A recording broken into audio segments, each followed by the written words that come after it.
আজ স্বাস্থ্য ভবন অভিযানের ডাক দিয়েছে জুনিয়র ডাক্তাররা।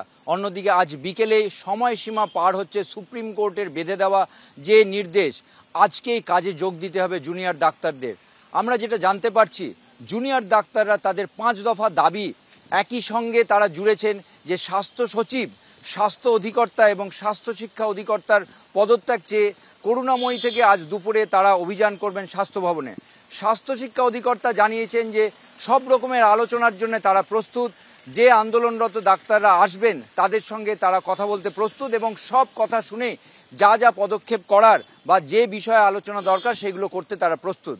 ক্যামেরায় অতনু কুণ্ডুর সঙ্গে ঝিলম করঞ্জয়, এবিপি আনন্দ, সল্টলেক। আগেই 5 দফা দাবি জানিয়েছিলেন জুনিয়র ডাক্তাররা এবং তার সঙ্গে নতুন করে আরো 3 জনের পদত্যাগ তারা দাবি করেছেন। তবে বিস্তারিতভাবে আপনাদের জানাবো যে মূলত জুনিয়র ডাক্তাররা কোন দাবিতে এখনো অনড় রয়েছেন। আমাদের প্রতিনিধি সন্দীপ সরকার রয়েছেন আমাদের সঙ্গে টেলিফোন লাইনে। সন্দীপ,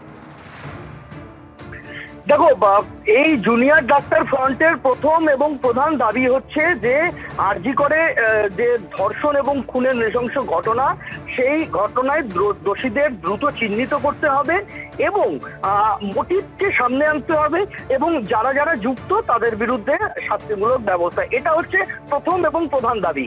এর পাশাপাশি তথ্য প্রমাণ লোপাটের জন্য বিচারের আওতায় আনতে হবে সন্দীপ ঘোষকে এবং তাকে সাসপেন্ড করতে হবে। এই দ্বিতীয় দাবিটা ইতিমধ্যেই তাদের পূরণ হয়ে গিয়েছে।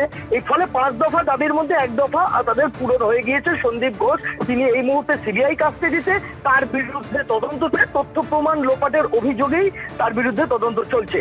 3 নম্বর হচ্ছে যে এই ব্যর্থতার, এই সার্বিকভাবে এই ব্যর্থতার দায় গ্রহণ করে কলকাতা পুলিশের সিপি বিনীত গোয়েলকে পদত্যাগ করতে হবে। সেই ইস্যুটাই কিন্তু এই মুহূর্তে তাদের দ্বিতীয় গুরুত্বপূর্ণ ইস্যু আন্দোলনের। এবং তার পাশাপাশি রাজ্যের সমস্ত সরকারি হাসপাতাল, মেডিকেল কলেজে চিকিৎসক, স্বাস্থ্যকর্মীদের নিরাপত্তা সুনিশ্চিত করতে হবে। এই নিরাপত্তা সংক্রান্ত বিষয় সরকারের কাছ থেকে তারা সুস্পষ্টভাবে সরকার কি কি করেছেন তার একটা বিস্তারিত বিবরণ তারা জানতে চাইছেন। এর পাশাপাশি ভয়ের যে রাজনীতি, ভয়ের যে বাতাবরণ বিভিন্ন মেডিকেল কলেজগুলোতে তৈরি হয়েছে বলে তারা অভিযোগ করে আসছে, সেই ভয়ের বাতাবরণকে দূর করতে হবে। এই 4 দফা দাবির মধ্যে 1 দফা ইতিমধ্যেই আমরা দেখেছি সন্দীপ ঘোষের গ্রেপ্তারি এবং তাকে সাসপেনশন, এই সবের মধ্যে দিয়ে মোটামুটি ভাবে পূরণ হয়েছে। এখন বাকি যে 4 দফা দাবি পড়ে রয়েছে, এই 4 দফা দাবির মধ্যে আরেকটি ইস্যু তারা নতুন করে গতকাল সংযোজন করেছেন। তা হলো স্বাস্থ্য দপ্তরের যিনি প্রিন্সিপাল সেক্রেটারি অর্থাৎ নারায়ণ স্বরূপ নিগম, স্বাস্থ্য অধিকর্তা যিনি রয়েছেন বর্তমানে দেবাশিস বাবু, তার পদত্যাগ, প্রিন্সিপাল সেক্রেটারি তার পদত্যাগ এবং স্বাস্থ্য শিক্ষা অধিকর্তা যিনি রয়েছেন কৌস্তব নায়ক, তার পদত্যাগ। এই 3 জনের পদত্যাগ তারা চাইছেন। কোন ইস্যুতে তারা চাইছেন? ইস্যুটা হচ্ছে যে প্লেস অফ অকারেন্স অর্থাৎ ওই সেমিনার হলের লাগোয়া একই ফ্লোরে তথ্য প্রমাণ লোপাটের জন্য পিডব্লিউডির কাজের অজুহাতে পিওকে ভাঙা হয়েছে, এই অভিযোগ তারা করছেন। এই অভিযোগে এই 3 জনের পদত্যাগ তারা দাবি করেছেন। মূলত এই দাবিগুলোর উপরে ভিত্তি করেই কিন্তু আজকে স্বাস্থ্য ভবন অভিযান, যে অভিযান শুরু হবে করুণাময়ী থেকে বেলা 12টা নাগাদ এবং স্বাস্থ্য ভবনের দিকে তারা যাবেন।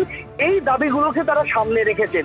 এখনো কিন্তু তারা স্পষ্ট করেননি যে আজ বিকেল 5টার মধ্যে তাদের এই যে সুপ্রিম কোর্ট তাদের কাছে যে প্রস্তাব রেখেছে বা আবেদন জানিয়েছে, সেই প্রস্তাবে তারা সহমত পোষণ করবেন কি করবেন না, তারা সেটা কিন্তু এখনো সিদ্ধান্ত নেননি। একেবারেই সন্দীপ, ধন্যবাদ। অর্থাৎ বিকেল 5টা পর্যন্ত নিজেদের দাবি পূরণের সময় তারা বেঁধে দিয়েছেন। 5টার মধ্যে যদি দাবিগুলো পূরণ হয় তাহলে তারা কর্মবিরতি প্রত্যাহারের কথা ভাববেন, এমনটাই বলছেন জুনিয়র ডাক্তাররা। সেই দাবিগুলোর মধ্যে কি কি রয়েছে? প্রথমত, আরজিকর মেডিকেল কলেজে চিকিৎসককে ধর্ষণ ও খুনের ঘটনায় যারা জড়িত তাদের দ্রুত চিহ্নিত করতে হবে, ঘটনার মোটিভ সামনে আনতে হবে এবং দোষীদের দৃষ্টান্তমূলক শাস্তির ব্যবস্থা করা। অর্থাৎ মূল যে দাবি ছিল সেটাই। তথ্য প্রমাণ লোপাটে প্রত্যক্ষ এবং পরোক্ষভাবে যারা জড়িত তাদেরকে চিহ্নিত করতে হবে, তদন্তের আওতায় আনতে হবে, বিচারের আওতায় আনতে হবে।